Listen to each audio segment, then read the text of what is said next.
Hello everyone. आज हम आप सबको हाई स्कूल से विज्ञान में फिजिक्स के पार्ट में प्रकाश के बारे में एक हमने बहुत ही अच्छा टॉपिक आपके सुविधा के अनुसार चुना है। दर्पण एवं लेंस का तुलनात्मक अध्ययन। हमने सोचा दर्पण अलग से पढ़ाएंगे, लेंस अलग से पढ़ाएंगे।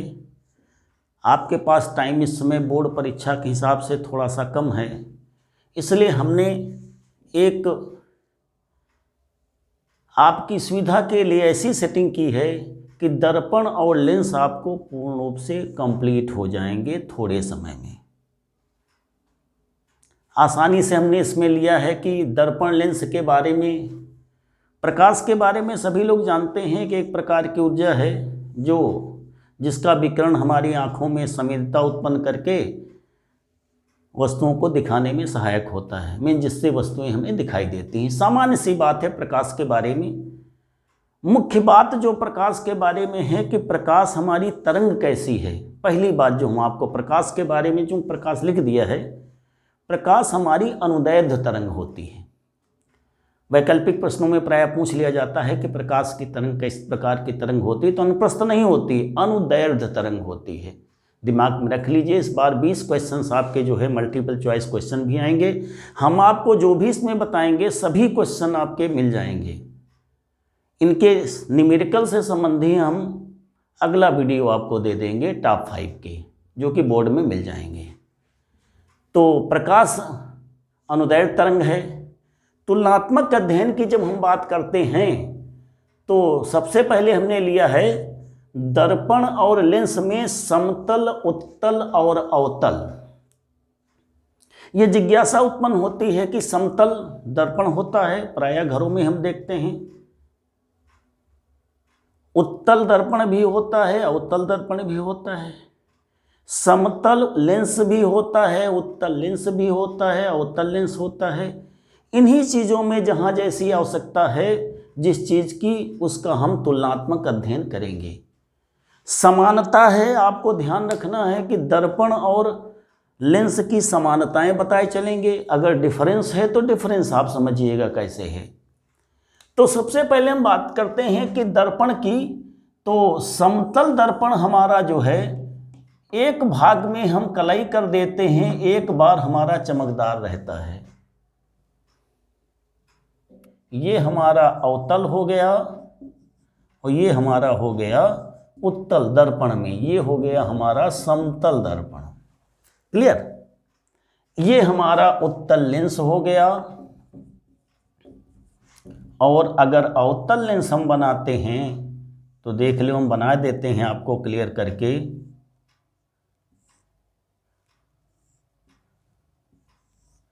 ये हमारा अवतल लेंस हो गया। अब देखिए, इसमें अगर हम प्लेन समतल को बोलते हैं अंग्रेजी में, उत्तल को हम कॉनकेव बोलते हैं, उत्तल को हम कॉन्वेक्स बोलते हैं और अवतल को हम कॉनकेव बोलते हैं। अंग्रेजी की बात अगर सीखी जाए, आगे चल के इंटरमीडिएट में भी आएगा, इसलिए आप सीख सकते हैं। हम हिंदी के बारे में अधिक बात करेंगे। जैसा कि आप लोग पढ़ते हैं कॉन्वेक्स लेंस या कॉन्वेक्स मिरर, कॉनकेव लेंस या कॉनकेव मिरर, प्लेन मिरर या प्लेन लेंस। उत्तल लेंस को हम अभिसारी लेंस भी कहते हैं, क्योंकि ये क्या करता है कि समांतर आने वाली किरणों को एक बिंदु पर मिलाता है। और अवतल लेंस को हम अपसारी लेंस कहते हैं, क्योंकि ये समांतर आने वाली किरणें इसमें एक बिंदु पर मिलती प्रतीत होती हैं, परंतु अपसरित होती हैं, फैलती हैं, इसलिए अपसारी लेंस है ये। अभिसारी और अपसारी की बात कन्वर्जेंस एंड डाइवर्जेंस की भी बात भी हम कर सकते हैं। ये तो रही हमारी बात सिर्फ इतने कि कैसे होते हैं। अब दर्पण में हमारा होता है क्या?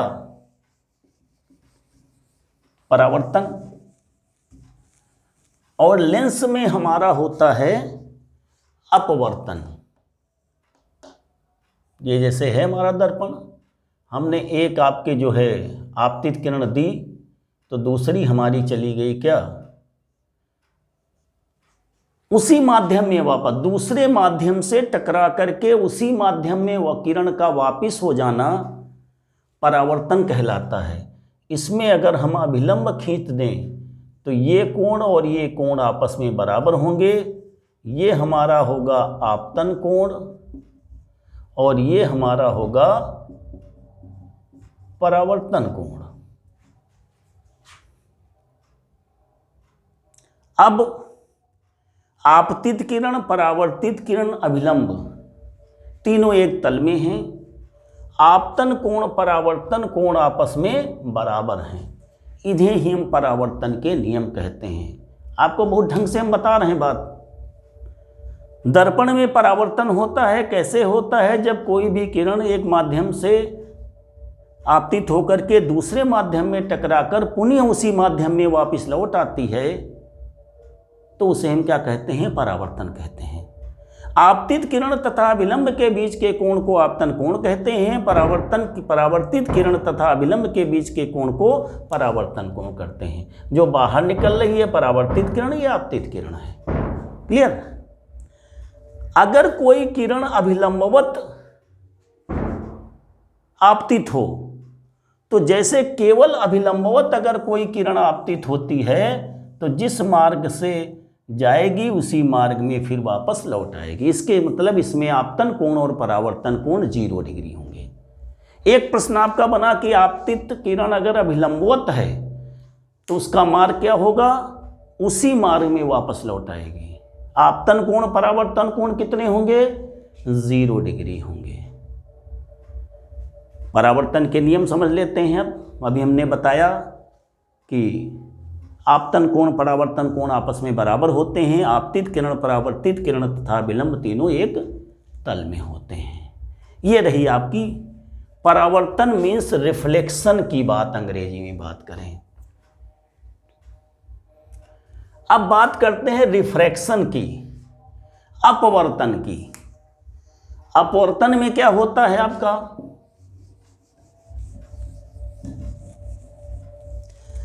जब कोई किरण एक माध्यम से अन्य माध्यम में प्रवेश करती है तो वो अपने मार्ग से क्या हो जाती है,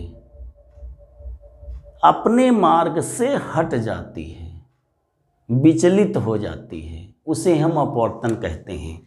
जैसे ये हमारा लेंस है, ये हमारा अगर है, मान लिया ये हमारा विरल माध्यम है, तो ये हमारी किरण, ये हमारा जो है अभिलंब हुआ, ये आई कोण हो गया। और ये विरल से जब सघन में जाएगी किरण तो ये थोड़ा सा और ये हो गई, ये आर हो गया, अभिलंब की ओर झुक गई।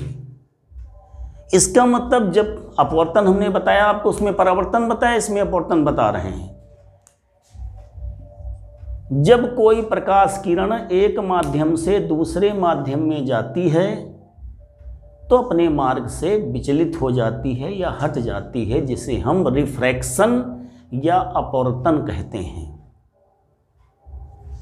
अभिलंब तथा आपतित किरण के बीच के कोण को हम आपतन कोण कहेंगे और अपवर्तित किरण, वहां पर आवर्तित था, यहाँ क्या है, अपवर्तित है, अपवर्तन हो रहा है, तथा अभिलंब के बीच के कोण को हम अपवर्तन कोण कहेंगे, आई और आर।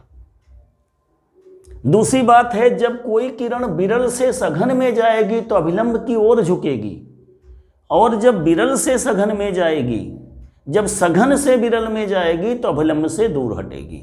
दिख रहा होगा आपका, ये अभिलंब से दूर है और ये अभिलंब की ओर, क्योंकि आ कहाँ रही, विरल से सघन माध्यम में। किस माध्यम में, सघन माध्यम में आ रही है, इसलिए आपतित किरण जो है अपवर्तन के फलस्वरूप अभिलंब की ओर झुक गई है। ये कोण बड़ा है, ये छोटा है। ये है आपका अपवर्तन, रिफ्रैक्शन। इसके नियम कहते हैं कि आपतन कोण की ज्या तथा अपवर्तन कोण की ज्या का अनुपात एक नियत होता है, जिसे पहला माध्यम 1 कर दें, ये कर दें कौन सा, दूसरा माध्यम 1n2 बन गया। एकदम क्लियर समझा रहे हैं। साइन आई प्रथम माध्यम से दूसरे माध्यम में जा रही है। अगर ये वायु है, ये कांच है, मान लिया ये वायु हमने ले लिया, ये हमने क्या ले लिया, कांच, तो इसी 1n2 को हम लिख सकते हैं ANG। लिखने में ध्यान रखिएगा, ये दोनों फुट में पाद पर होंगे, ये नहीं कि ANG ऐसे नहीं होगा, यन आपका होगा, A इस जगह होगा, G यहाँ पे होगा। इस बात का ध्यान रखना है लिखने में कि हमको ANG या 1n2 कॉमन वर्ड है, प्रथम माध्यम के सापेक्ष दूसरे माध्यम का अपवर्तनांक। ध्यान दीजिए, प्रथम माध्यम के सापेक्ष दूसरे माध्यम का अपवर्तनांक। जब ये वायु है, ये कांच है, तो लिख सकते हैं वायु के सापेक्ष कांच का अपवर्तनांक। इसको क्या लिख सकते हैं, प्रथम माध्यम के सापेक्ष कॉमन चीज द्वितीय माध्यम का, लिखे चाहे न लिखे, हम बोल रहे हैं अपवर्तनांक। इसी तरह से ANG को हम लिख सकते हैं, इसको क्या लिख सकते हैं, वायु के सापेक्ष कांच का अपवर्तनांक। और यही जो है साइन आई बटे साइन आर बराबर 1n2, यही बराबर होता है V1 बटे V2। अब आप समझ लीजिए, पहला जब है तो अंश में होगा चाल, उसमें प्रकाश की चाल किसमें, पहले माध्यम में, और बाद में दूसरे माध्यम में। जैसे ANG को लिखना है तो लिखेंगे, ऊपर अंश में लिखेंगे वायु में प्रकाश की चाल, और G में नीचे ANG वायु के सापेक्ष कांच है, तो जो बाद में है इस तरह समझ लीजिएगा, जो पहले है उसमें अंश में चाल होगी, जो बाद में है वो नीचे होगी। जिसके सापेक्ष होगा वो पहले लिखा जाएगा, जिसका अपवर्तनांक होगा वो बाद में लिखा जाएगा। तो ANG क्या बोलेंगे हम, वायु के सापेक्ष कांच का अपवर्तनांक बराबर वायु में प्रकाश की चाल बटे कांच में प्रकाश की चाल, ऐसे कह सकते हैं। 1n2 में क्या कहेंगे, प्रथम माध्यम के सापेक्ष द्वितीय माध्यम का अपवर्तनांक बराबर प्रथम माध्यम में प्रकाश की चाल बटे द्वितीय माध्यम में प्रकाश। इसलिए किसी भी न्यूमेरिकल में आपको सूत्र सेट करना हो, बड़े आराम से आपका सेट हो जाएगा। ये हमने थोड़ा डिटेल और आपको समझा दिया। पर बात आती है अपवर्तन के नियम की, तो पहला नियम यही बना कि आपतन कोण की ज्या तथा अपवर्तन कोण की ज्या का अनुपात सदैव नियत होता है। सूत्र लिख देंगे 1n2 के बराबर, या केवल n लिख देते हैं। दूसरा है आपतित किरण, अपवर्तित किरण तथा विलंब तीनों एक ही तल में हैं। समानता हो गई वहाँ से। वहाँ पर था आपतन, आपतित किरण, परावर्तित किरण तथा विलंब तीनों एक तल में। यहाँ केवल जहाँ परावर्तित है वहाँ कौन सी किरण हो जाती, अपवर्तित हो जाती। और पहला नियम उसमें था परावर्तन में आपतन कोण परावर्तन कोण आपस में बराबर होते हैं। इसमें होता है आपतन कोण की ज्या तथा अपवर्तन कोण की ज्या का अनुपात नियतांक होता है, नियत होता है। ये आपकी बात रही परावर्तन, अपवर्तन, रिफ्लेक्शन एंड रिफ्रैक्शन की। एक बात इसमें और है, जैसे ANG है हमारा, इसे हमको GNA लिखना है। क्या लिखना है, GNA। तो इसी ANG को हम लिख देंगे 1/ANG। इसका मतलब पहले वायु के सापेक्ष कांच को अगर कांच के सापेक्ष वायु करें तो पलट जाएगी संख्या, अपवर्तनांक आपका पलट जाएगा। प्रकाश में आपके 7 रंग होते हैं, आगे बण विक्षेपण में बताएंगे आपको। और जिसमें अपवर्तनांक की बात अगर की जाएगी तो बैंगनी रंग का अपवर्तनांक आपका सबसे अधिक होता है, लाल रंग का सबसे कम होता है, जिसको आगे फिर बताएंगे हम। ये बात रही आपकी पहली, हो गई आपकी परावर्तन अपवर्तन, समतल उत्तल अवतल लेंस को लेते हुए हर बात हम बता रहे हैं। पहली बात हमारी कंप्लीट हो गई। अब दूसरी बात, हमने चिन्ह की परिपाटी ली है। ये दोनों में समानता है, चाहे दर्पण की बात करें चाहे लेंस की बात करें। वैसे तो नियम ये होता है चाहे दर्पण हो चाहे लेंस हो, आपतित किरण की दिशा की सभी दूरियां धन में होती हैं, और आपतित किरण की दिशा के विपरीत वाली दूरियां सब ऋण में होती हैं। अब आप समझ रहे होंगे कि जैसे ये लेंस है या दर्पण हो, कुछ भी हम एक बना सकते हैं, तो आपतित किरण अगर इधर से हमारी आ रही है तो आगे जो भी पीछे वाली बात हो जाती ना, फिर पीछे जो भी हमारा जाता है, जैसे मान लिया यहां पर गया, तो ये पीछे जो भी जाता है वो पीछे वाली दूरियां किस में हो गई? सब धन में, और आगे वाली क्या हो गई? ऋण में। तो इस तरह हम कह सकते हैं दर्पण के सामने की और या लेंस के सामने की दूरियां सभी ऋण में और पीछे वाली दूरियां सब धन में हैं। ये अपने समझने के लिए समझ सकते हैं, मगर वास्तव में लीगल वे में, लिखित में क्या होता है कि आपतित किरण की दिशा की सभी दूरियां धनात्मक तथा आपतित किरण के दिशा के विपरीत, ये विपरीत हो गए ना आगे, सभी दूरियां ऋणात्मक होती हैं। तो इस तरह हम समझ सकते हैं, चाहे लेंस हो चाहे दर्पण हो, दोनों में ही लेंस और दर्पण के सामने जो चीज़ होगी वो हमारी जो है ऋण में होगी और जो पीछे होगी वो धन में होगी। चिन्ह की बात, अब चिन्ह की परिपाटी से बात उठती है, इसी चिन्ह से बात आ जाती है कि दर्पण में एक फोकस आपका होता है, लेंसों में दो फोकस होते हैं। लेंस के दोनों द्वितीय फोकस ही मुख्य फोकस माना जाता है, ध्रुव और द्वितीय फोकस के। अब चूंकि उत्तल लेंस का द्वितीय फोकस लेंस के पीछे होता है, अवतल लेंस का द्वितीय फोकस लेंस के आगे होता है, इसलिए हम समझ सकते हैं, चूंकि चिन्ह की परिपाटी बता रहे हैं ना, कि उत्तल लेंस की फोकस दूरी धनात्मक तथा अवतल लेंस की फोकस दूरी ऋणात्मक होती है। ऐसे ही दर्पण में है, उत्तल दर्पण की फोकस दूरी धनात्मक तथा अवतल दर्पण की फोकस दूरी ऋणात्मक, इसमें भी समानता है। उत्तल दर्पण उत्तल लेंस धनात्मक, अवतल दर्पण अवतल लेंस ऋणात्मक। फोकस, इसका मतलब फोकस दूरी हमारी वक्रता त्रिज्या, हर चीज, हर लेंस हो चाहे दर्पण की होती है। तो दर्पण के वक्रता त्रिज्या के बारे में हम सीख लेते हैं चिन्ह परिपाटी के साथ साथ। वक्रता त्रिज्या जो है आर है, वो फोकस दूरी का दूना होती है, चाहे दर्पण हो चाहे लेंस हो। अब जिस चिन्ह में फोकस दूरी होती है उसी में वक्रता त्रिज्या होती है। चूंकि वक्रता त्रिज्या जब धनात्मक है तभी फोकस दूरी धनात्मक है। इसका मतलब उत्तल दर्पण या उत्तल लेंस की वक्रता त्रिज्या और फोकस दूरी धनात्मक होती हैं और अवतल दर्पण या अवतल लेंस की फोकस दूरी और वक्रता त्रिज्या ऋणात्मक होती हैं। क्यों होती, हमने बताया कि धनात्मक चिन्ह आपका जो है लेंस और दर्पण के पीछे होता है, तो जो द्वितीय फोकस लेंस का या दर्पण का जो फोकस है वो उत्तल के लिए दर्पण या लेंस के पीछे होता है और अवतल के लिए आगे होता है। इसीलिए उत्तल दर्पण और उत्तल लेंस की फोकस दूरियां धनात्मक और अवतल दर्पण और अवतल लेंस की फोकस दूरियां ऋणात्मक। तुलनात्मक अध्ययन हो रहा, समानता इसमें भी मिली। R/2 का सूत्र भी अब बराबर बराबर है, चिन्ह भी बराबर परिपाटी में काम कर रहे हैं, फोकस दूरियां भी बराबर हैं। इसका मतलब दर्पण और लेंस में चिन्ह की परिपाटी और फोकस दूरी वक्रता त्रिज्या के रिलेशनशिप में कोई डिफरेंस नहीं है। इसके बाद अब आती है बात प्रतिबिंब की।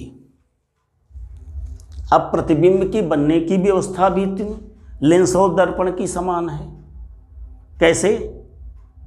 समांतर किरण लेंस या दर्पण पर आपतित होती है, तो बस अंतर है कि दर्पण में परावर्तन के फलस्वरूप किरण जाती है और लेंस में अपवर्तन के फलस्वरूप किरण जाएगी। लेंस में अपवर्तित होगी, दर्पण में परावर्तित होगी। बहरहाल ये क्लियर है कि अगर कोई समांतर किरण आपतित हो रही है तो दर्पण हो या लेंस, दर्पण में परावर्तन के फलस्वरूप फोकस से होकर चली जाती है और लेंस में अपवर्तन के फलस्वरूप फोकस से होकर चली जाती है। पहला नियम दूसरा नियम क्या है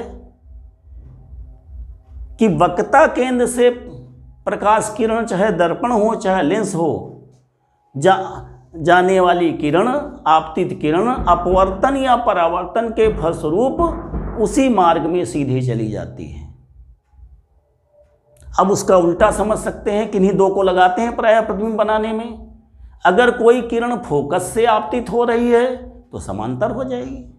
जब समांतर आने वाली किरण परावर्तन या अपवर्तन के फलस्वरूप जो है वो फोकस से होकर जाती है, तो फोकस से आपतित किरण अपवर्तन या परावर्तन के फलस्वरूप समांतर हो जाएगी।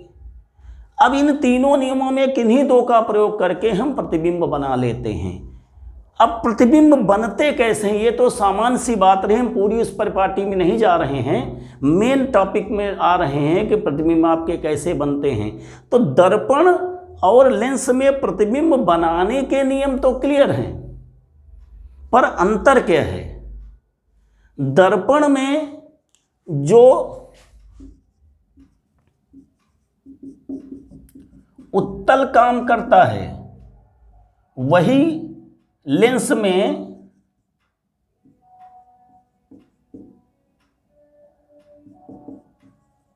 अवतल काम करता है, और इसमें जो अवतल कार्य करता है इसमें जो है लेंस में जो है सेम उत्तल कार्य करता है। मतलब अगर दर्पण में उत्तल के हम प्रतिबिंब बनाने की कंडीशनें सीख लें तो वही अवतल की होगी, और अगर दर्पण में अवतल की सीख लें तो लेंस में वो सब उत्तल की होगी। अब हमने उत्तल क्यों इसमें लिखा, अवतल क्यों लिखा?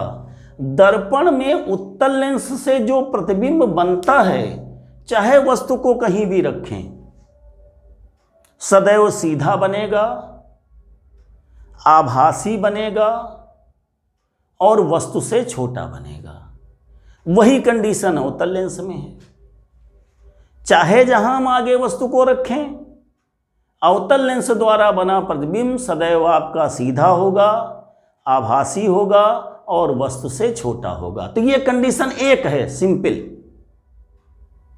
उत्तल के लिए भी वही, अवतल के लिए भी। कहां? उत्तल दर्पण के लिए वही है, अवतल लेंस की वही। इसका मतलब उत्तल दर्पण की जो कंडीशन आपकी बनती है प्रतिबिंब की, कि उत्तल लेंस से बनने वाला प्रतिबिंब सदैव सीधा बनता है, आभासी बनता है और वस्तु से छोटा बनता है।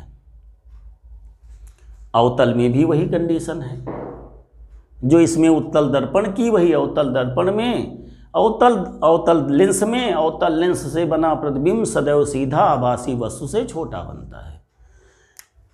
दर्पण में अवतल में प्रतिबिंब बनने के कई नियम हैं। प्रायः अवतल दर्पण में जो प्रतिबिंब बनता है वो छोटा बनता है, बड़ा भी बनता है, परंतु वास्तविक बनता है और उल्टा बनता है। एक कंडीशन ऐसी है, जब ध्रुव और फोकस के बीच वस्तु को रख देते हैं अवतल दर्पण में, तो इसमें एक कंडीशन आभासी की भी हो जाती है। उत्तल दर्पण में तो सदैव आभासी ही वस्तु से छोटा और सीधा बनता है। अवतल में प्रायः अगर वस्तु को हम फोकस के आगे रखते हैं तो दर्पण, अवतल दर्पण द्वारा बना प्रतिबिंब सदैव वास्तविक, उल्टा और छोटा बड़ा दोनों बन सकते हैं। पर यदि ध्रुव और फोकस के बीच वस्तु रख दें तो अवतल दर्पण द्वारा बना प्रतिबिंब सीधा हो जाता है, आभासी हो जाता है और वस्तु से बड़ा हो जाता है। क्या दोनों में डिफरेंस है? उत्तल दर्पण द्वारा सीधा आभासी बनता है परंतु वस्तु से छोटा बनता है। कैसा बनता है? उत्तल दर्पण द्वारा ये जो हमारा है बना प्रतिबिंब सदैव सीधा बनेगा, आभासी बनेगा, हरदम एक जैसा, और वस्तु से हरदम छोटा बनता है। परंतु अवतल द्वारा हर कंडीशन में अगर वस्तु फोकस के आगे रखी है तो वास्तविक उल्टा बनता है। छोटा बड़ा बन सकता है। परंतु जब ध्रुव और फोकस के बीच वस्तु रख देते हैं तो अवतल दर्पण द्वारा बना प्रतिबिंब सीधा हो जाता है, आभासी हो जाता है और वस्तु से बड़ा। इसमें डिफरेंस बस ये है कि अगर सीधा आभासी वस्तु से बड़ा प्रतिबिंब बन रहा है तो अवतल दर्पण है, और अगर सीधा आभासी वस्तु से छोटा है तो उत्तल है।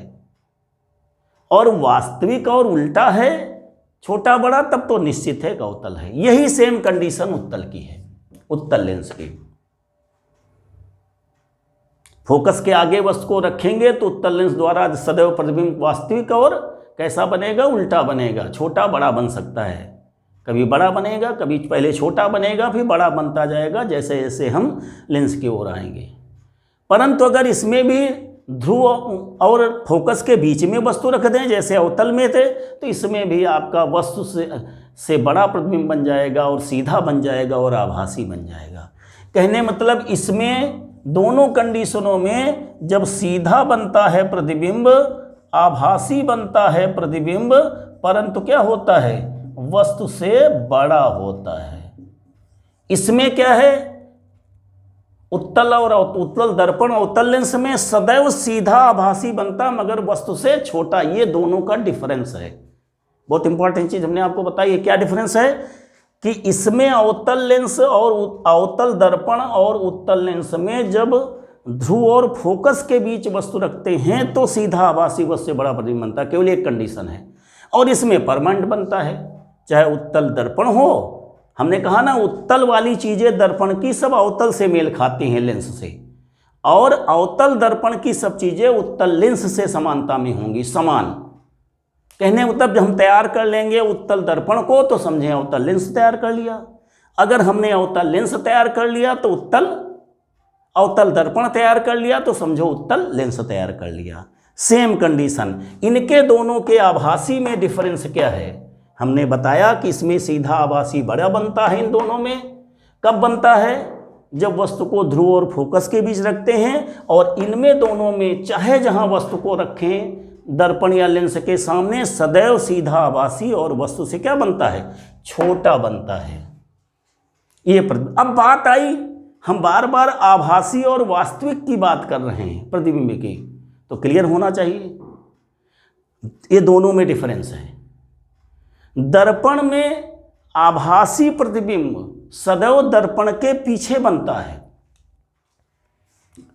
आभासी कहां बनता है, दर्पण में। आभासी दर्पण के पीछे, वास्तविक दर्पण के आगे। लेंस में इसका उल्टा, लेंस में क्या होगा, वास्तविक बनेगा आपका लेंस के पीछे, लेंस के पीछे, और आभासी हमारा बनेगा, आभासी कहां बनेगा, लेंस के आगे। एकदम उल्टी व्यवस्था है। दर्पण में आभासी प्रतिबिंब दर्पण के पीछे बनता है, वास्तविक आगे बनता है, और लेंस में वास्तविक लेंस के पीछे बनता है और आभासी लेंस के आगे बनता है। समतल दर्पण में जो प्रतिबिंब बनता है वो प्रायः जितनी दूर हम खड़े होते हैं उतनी ही दूरी पर पीछे बनता है, उतने ही आकार का बनता है, उतनी ही दूरी पर बनता है और पीछे बनता है, इसलिए आभासी बनता है। इसीलिए उसका आवर्धन की भी हम बात करेंगे तो समतल दर्पण का आवर्धन आपका +1 होता है। कितना होता है, +1 होता है। यहाँ हमने जोड़ दिया है। तो ये रही हमारी प्रतिबिंब की पूरी बात हो गई कि किस तरह के प्रतिबिंब हमको प्राप्त होते हैं, कैसे प्राप्त होते हैं। फिर आ जाते हैं आवर्धन की बात। अभी हमने आवर्धन की बात स्टार्ट ही कर दी थी। आवर्धन के दर्पण का फार्मूला क्या होता है, आवर्धन में दर्पण का क्या फार्मूला होता है हमारा, m बराबर -v/u बराबर I/O। ये होता है दर्पण के लिए। लेंस के लिए यम बराबर वी अपान यू बराबर आई अपान ओ, ये लेंस के लिए होता है। इसका मतलब आवर्धन की डिफिनीशन में चाहे दर्पण हो चाहे लेंस हो, परिभाषा में आई अपान ओ के आधार पर दे देते हैं कि दर्पण के लिए प्रतिबिंब की लंबाई तथा वस्तु की लंबाई के अनुपात को रेखीय आवर्धन कहते हैं। दर्पण का लेंस के लिए कहेंगे तो लेंस के लिए वस्तु प्रतिबिंब की लंबाई तथा वस्तु की लंबाई के अनुपात को लेंस का रेखीय आवर्धन या आवर्धन कहते हैं। Clear definition. डिफरेंस दोनों में क्या है, इसमें माइनस वी अपान यू है, इसमें वी अपान यू है। इसका मतलब आप समझ गए होंगे कि जब वास्तविक प्रतिबिंब बनेगा दर्पण में, क्या बनेगा, वास्तविक प्रतिबिंब,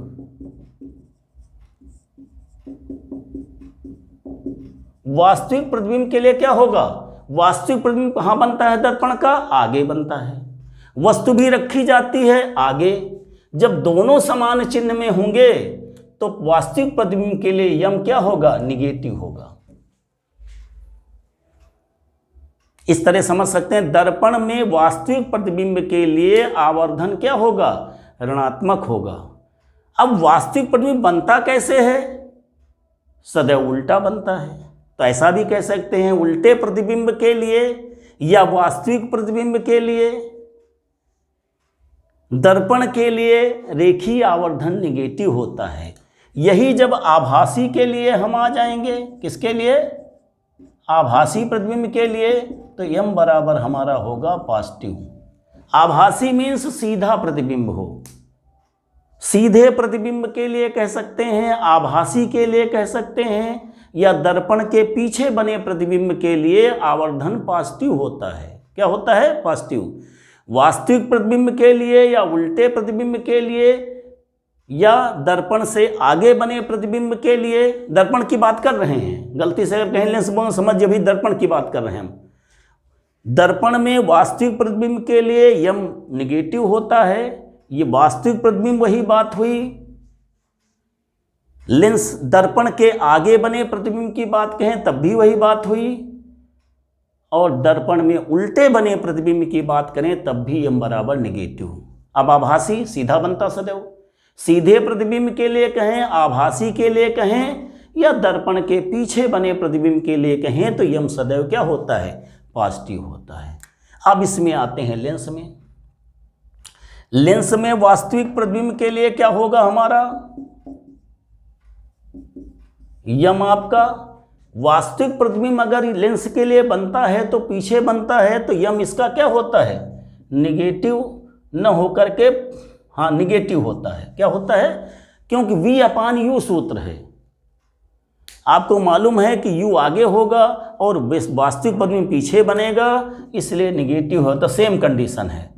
और आभासी प्रतिबिंब के लिए यम आपका पॉजिटिव होगा। बट डिफरेंस क्या है, आवर्धन तो सेम आ रहा है, पर अंतर है कि ये वास्तविक प्रतिबिंब लेंस के पीछे बनेगा और सदैव कैसा बनेगा, उल्टा बनेगा, और आभासी प्रतिबिंब सदैव लेंस के आगे बनेगा और सदैव सीधा बनेगा।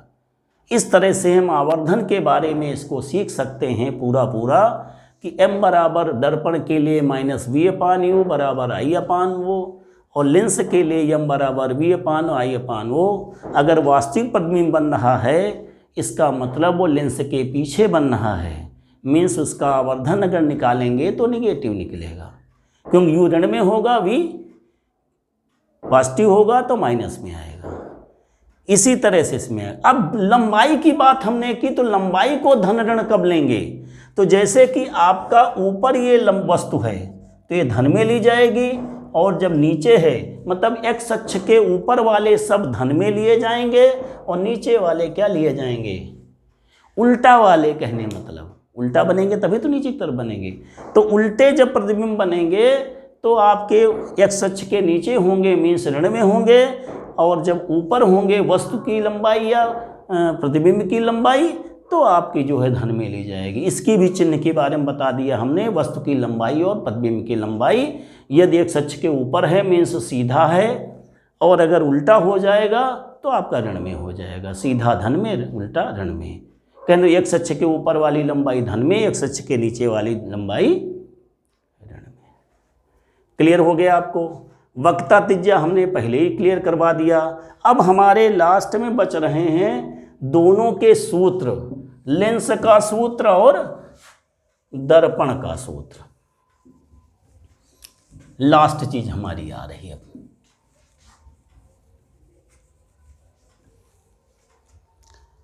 दर्पण के लिए हमारा दर्पण का सूत्र होता है